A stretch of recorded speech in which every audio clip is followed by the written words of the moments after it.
උදෙන්ම නැගිටලා පොඩ්ඩක් ඇවිදින්න කියලා එළියට පහළියට බැස්සා. එතකොට දැක්කා ගඟ පල්ලෙහා මිනිස්සු ගොඩාක් රැස් වෙලා ඉන්නවා. මමත් ගියා එතෙන්ට මොකද කියලා බලන්න. බලද්දි ලොකු කිඹුල් තඩියෙක්. තඩි බොරුවක් අල්ලගෙන.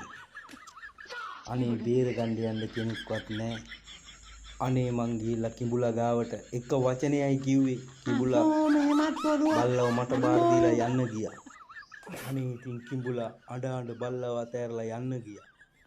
මං කිඹුලට කිව්වා උඹලා මල්ලි අපේ ගෙදර බිත්තියේ ඉන්නේ මං ඕකව එල්ලනවා කියලා. ඒ බයට කිඹුලා අනේ බල්ලව අතෑරලා යන්න ගියා. යන්න කලින් කිඹුලා මේ දේත් මට කියලා ගියේ. බලමුකෝ කොයි වෙලේ හරි නාන්න වරෙන්කෝ. පැය 7ක් 8ක් නාවලා ගන්න.